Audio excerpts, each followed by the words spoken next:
Hello everyone, it's me Minar from year education. আজকে আপনাদের সাথে কথা বলবো ব্যাংক স্টেটমেন্ট নিয়ে। আমি ব্যাংক স্টেটমেন্ট নিয়ে এর আগেও একটা ভিডিও দিয়েছি, তো সেখানে কিছু কোশ্চেনের আনসারের গ্যাপ ছিল, তো আমি সব গ্যাপকে ফিল আপ করে আজকে নতুন একটা ভিডিও আপনাদের জন্য নিয়ে এসেছি। আশা করছি যারা চায়নাতে পড়াশোনা করতে যাচ্ছেন, এম্বাসিতে ব্যাংক স্টেটমেন্ট দেখানোর জন্য A to Z গাইডলাইন এই ভিডিওতে পেয়ে যাবেন। তো শেষ পর্যন্ত আমাদের সাথেই থাকুন। ফার্স্ট অফ অল, একটা স্টুডেন্টের ব্যাংক স্টেটমেন্ট কেন লাগবে? ব্যাংক স্টেটমেন্ট অবশ্যই আপনার যে ফাইন্যান্সিয়ালি আপনি সাউন্ড অ্যান্ড সলভেন্ট রয়েছেন, এটা ইউনিভার্সিটিকে শো করতে হবে এবং এম্বাসিকে দেখাইতে হবে। এর জন্য আপনাকে অবশ্যই ব্যাংক স্টেটমেন্টটা প্রোভাইড করতে হবে। আপনি আপনার ফ্লাইং খরচ, লিভিং খরচ, ইউনিভার্সিটির টিউশন ফি, হোস্টেল ফি, এই যে কস্টিংগুলো আছে, এই কস্টিংগুলো বেয়ার করার অ্যাবিলিটি আপনার আছে কি না, এটা প্রুফ দেখানোর জন্য অবশ্যই আপনাকে ব্যাংক স্টেটমেন্ট দেখাইতে হবে। তো এখন আসুন হচ্ছে আপনি কার ব্যাংক স্টেটমেন্ট দেখাতে পারবেন, আপনি কার ব্যাংক স্টেটমেন্ট দেখাবেন বা দেখানো যাবে। ফার্স্ট অফ অল, আপনি আপনার নিজের ব্যাংক স্টেটমেন্ট দেখাতে পারবেন। স্টুডেন্ট নিজেই তার ব্যাংক স্টেটমেন্ট দেখাতে পারবে, তার যদি একটা ভালো অ্যাকাউন্ট থাকে। সেকেন্ড অপশন, মা বাবার ব্যাংক অ্যাকাউন্ট দেখানো যাবে। থার্ড অপশন, ফার্স্ট ব্লাডের যে কারো ব্যাংক স্টেটমেন্ট দেখাতে পারে। তো ফার্স্ট ব্লাডের যদি কেউ থাকে, সেক্ষেত্রে কীভাবে দেখাবেন? এখানে একটু জটিলতা রয়েছে, এটা আমি একটু ক্লিয়ার করে দিচ্ছি। ফার্স্ট ব্লাডে আপনার ভাই বোন রয়েছে, আপনার দাদা দাদি রয়েছে, ফুফু রয়েছে, আপনার মামা রয়েছে, আপনার চাচা রয়েছে, জ্যাঠা রয়েছে, এরা হচ্ছে আপনার ফার্স্ট ব্লাডের। তো এদের যদি ব্যাংক স্টেটমেন্ট আপনি দেখাতে যান, সেক্ষেত্রে অবশ্যই আপনাকে একটা রিলেশনশিপ সার্টিফিকেট শো করতে হবে এবং সাথে করে আপনাকে অ্যাফিডেভিট করে নিতে হবে। তাহলে এম্বাসি আপনার ব্যাংক স্টেটমেন্ট অ্যাকসেপ্ট করবে এবং ইউনিভার্সিটি আপনার ব্যাংক স্টেটমেন্ট অ্যাকসেপ্ট করবে। তো মোটামুটি আপনি এই তিনজন ব্যক্তির অথবা 3টা সেগমেন্টের ব্যাংক স্টেটমেন্ট আপনি শো করতে পারেন। তো এবার আমরা চলে আসবো কত টাকার ব্যাংক স্টেটমেন্ট দেখাবেন। ইউনিভার্সিটি এবং অ্যাম্বাসির রিকোয়ারমেন্ট অনুসারে 2500 USD এক একটা স্টুডেন্টকে ব্যাংক স্টেটমেন্টে মাস্ট বি শো করতে হবে, এটার উপরে শো করানো যাবে। তো 2500 USD যদি আমরা বাংলাদেশি টাকা হিসাব করি, 3,05,000 বা 10,000 টাকার মতো আসে।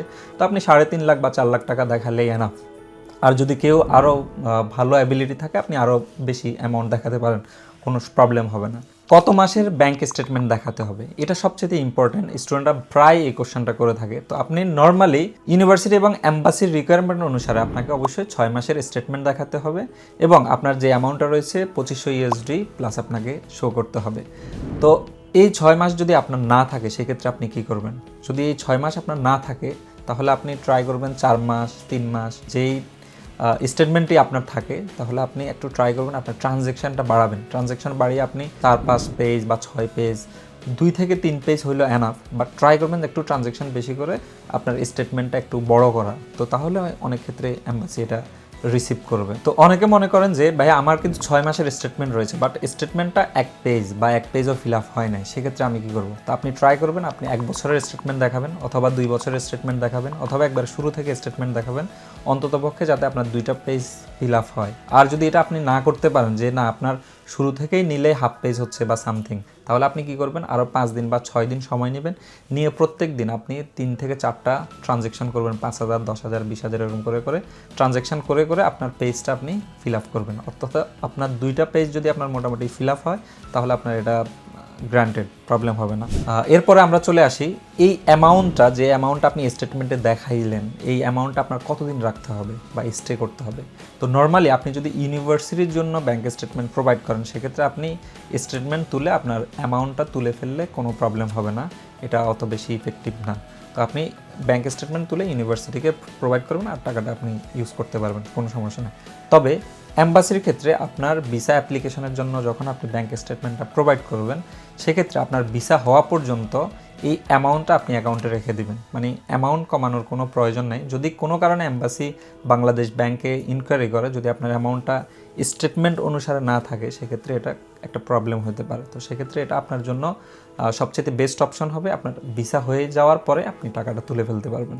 অর্থাৎ ভিসা হয়ে গেলে আপনি পেমেন্টটা তুলে ফেলতে পারবেন, এটা নিয়ে আর কোনো প্রবলেম হবে না। আমরা এবার চলে আসি কী ডকুমেন্টস আপনাকে প্রোভাইড করতে হবে। ব্যাংক থেকে আপনি 2টা ডকুমেন্টস আপনাকে দিবে। একটা হচ্ছে ব্যাংক সলভেন্সি, এখানে লেখা থাকবে দিস ইজ সার্টিফাইড অমুক, ফিনান্সিয়ালি সাউন্ড অ্যান্ড সলভেন্ট রয়েছে, এটা একটা প্রমাণপত্র এটা। আর একটা হচ্ছে স্টেটমেন্ট, আপনার ব্যাংকের লেনদেনের স্টেটমেন্ট পত্রটা আপনাকে দেখাতে হবে। তো এগুলো আমি স্ক্রিনে দিয়ে দেবো আপনাদের জন্য।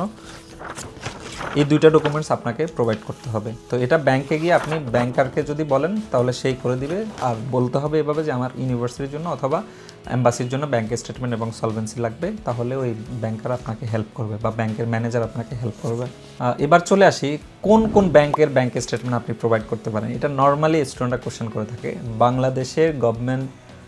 বাংলাদেশের যতগুলো গভর্নমেন্ট ব্যাংক রয়েছে এবং বাংলাদেশ ব্যাংকের অনুমোদিত যতগুলো প্রাইভেট ব্যাংক রয়েছে, আপনি সব ব্যাংকেরই স্টেটমেন্ট দেখাতে পারবেন, কোনো প্রবলেম নেই। এবার আমরা সবচেয়ে ইম্পর্ট্যান্ট পয়েন্টে চলে আসি, আপনার ব্যাংক স্টেটমেন্টের জন্য কি কি খেয়াল রাখতে হবে, আপনার কোন কোন বিষয়গুলো খেয়াল রাখা খুবই জরুরি। তো সবচেয়ে বড় ইম্পর্ট্যান্ট ব্যাপার হচ্ছে আপনার নাম। আপনি যেই ব্যক্তির ব্যাংক স্টেটমেন্ট দেখাচ্ছেন, সাপোজ আপনি আপনার বাবার ব্যাংক স্টেটমেন্ট দেখাচ্ছেন, তাহলে আপনার পাসপোর্টে আপনার বাবার নামটা ঠিক যেভাবে স্পেলিং রয়েছে ঠিক সেমভাবে স্পেলিংটা আপনি রাখার ট্রাই করবেন, যেখানে স্পেস, ডট, দাড়ি, কমা সব কিছু যাতে অ্যাজ ইট ইজ থাকে। অথবা আপনি মায়ের ক্ষেত্রে মায়ের ব্যাংক স্টেটমেন্ট দেখালে সেক্ষেত্রে মায়েরটাও সেম, অথবা আপনি আপনার নিজেরটা যদি দেখাতে চান সেক্ষেত্রেও সেম। আপনার পাসপোর্টের সাথে যাতে আপনার নাম, বাবার নাম, মায়ের নাম সব কিছু যাতে অ্যাজ ইট ইজ ঠিক থাকে, এটা আপনি সবচেয়ে ভালোভাবে খেয়াল করুন। যদি এটা আপনার মিল না থাকে সেক্ষেত্রে আপনাকে কী করতে হবে, সেক্ষেত্রে অবশ্যই আপনাকে ব্যাংকের সাথে যোগাযোগ করে ঠিক করে নিতে হবে, অথবা আপনাকে একটা অ্যাফিডেভিট করে এটার যে এই ব্যক্তিটা সেম এটা আপনাকে বুঝাইতে হবে এবং এটা আপনাকে দিয়ে দিতে হবে। এবং আপনার অ্যাফিডেভিটের পাশাপাশি রিলেশনশিপ সার্টিফিকেটও দেখাতে হবে, যেটা আমি অলরেডি বলেছি। যদি আপনি ফার্স্ট ব্লাডের কারো ব্যাংক স্টেটমেন্ট শো করতে চান সেক্ষেত্রে অবশ্যই আপনাকে অ্যাফিডেভিট এবং রিলেশনশিপ সার্টিফিকেট দুটো জিনিস আপনাকে শো করতে হবে, এবং নামের ভুলের ক্ষেত্রে আপনাকে রিলেশনশিপ সার্টিফিকেটটা শো করতে হবে। কোনো স্টুডেন্ট আমাদেরকে কোশ্চেন করে থাকেন যে ভাইয়া আমার তো বাবার বিজনেস অ্যাকাউন্ট অর্থাৎ বিজনেসের নামে অ্যাকাউন্ট রয়েছে, সেক্ষেত্রে আমি কী করব। তো সেক্ষেত্রে হচ্ছে আপনার যে ব্যাংক সলভেন্সি তুলবেন আপনি, এই ব্যাংক সলভেন্সির মধ্যে বিজনেসের নামের সাথে বিজনেস ওনারের নাম থাকে। যে বিজনেসের নাম আমরা মনে করি যে এয়ার এডুকেশন, এটার ওনার যিনি থাকবেন ওনার নামটা সাথে থাকবে, যে this is certified that air education, bracket দিয়ে ওনারের নাম লেখা থাকবে, মিনার খান, আমির খান, রোহান বা সামথিং এরকম কিছু একটা থাকবে। অর্থাৎ আবার বিজনেসের জয়েন্ট অ্যাকাউন্ট থাকে, জয়েন্ট অ্যাকাউন্টের মধ্যে সবগুলো থাকতে হবে। এবং আপনার এই ডকুমেন্টস দেখানোর পাশাপাশি অবশ্যই আপনাকে ট্রেড লাইসেন্স শো করতে হবে, এবং ট্রেড লাইসেন্সে আপনার অবশ্যই বাবা হোক, মা হোক, ভাই হোক, যার নামে বিজনেস সেই বিজনেসের ওনারের নামটা যাতে ট্রেড লাইসেন্সে থাকে। এই দুইটা জিনিস আপনার লাগবে যখন আপনি বিজনেস অ্যাকাউন্টের কোনো ব্যাংক স্টেটমেন্ট প্রোভাইড করতে যাবেন। অনেক স্টুডেন্ট বলে থাকে যে ভাইয়া আমার তো ব্যাংক স্টেটমেন্ট নাই বা ব্যাংক অ্যাকাউন্ট নাই, আমার মায়ের নাই, বাবার নাই, কারোরই নাই, তাহলে আমি সেক্ষেত্রে কী করবো। সেক্ষেত্রে আমি বলবো যে আমার ভিডিওটা যখনই দেখতেছেন আপনি যত দ্রুত সম্ভব একটা অ্যাকাউন্ট ক্রিয়েট করে ফেলুন, এবং আপনার হাতে যদি 2-3 মাস সময় থাকে আপনি ট্রানজ্যাকশানটা বাড়াইতে থাকেন। ট্রানজ্যাকশান বাড়াইতে থাকলে আপনার দেখা যাচ্ছে যে এক সময় আপনার ট্রানজ্যাকশানটা 2 থেকে 3 মাস হলেও স্টেটমেন্টটা অনেক বেশি যখন হবে আপনি এটা শো করাতে পারবেন, কোনো প্রবলেম হবে না। এছাড়াও আপনি যদি চান যে ব্যাংকের হেল্প নেবেন, ব্যাংকও আপনাকে হেল্প করবে। আপনি যে কোনো ব্যাংকে যোগাযোগ করতে পারেন ব্যাংকের স্টেটমেন্ট এবং সলভেন্সি প্রোভাইড করার জন্য, তাদের সাথে যোগাযোগ করলে তারা আপনাকে হেল্প করবে, কীভাবে প্রসিডিউর সেটা তারাই বলে দিবে। তো মোটামুটি আপনার A to Z সব কিছু কভার করার এখানে ট্রাই করেছি। তো আপনারা যারা ব্যাংক স্টেটমেন্ট প্রোভাইড করতে যাচ্ছেন নিজের, মা বাবার এবং নিজের ফার্স্ট ব্লাডের কারো, তো সবারই আপনি ব্যাংক স্টেটমেন্ট শো করতে পারবেন। বাট এখানে আমি যে রিকোয়ারমেন্টগুলো বা যে পদ্ধতিগুলো বলেছি এই পদ্ধতিগুলো আপনাকে অবশ্যই অবলম্বন করতে হবে।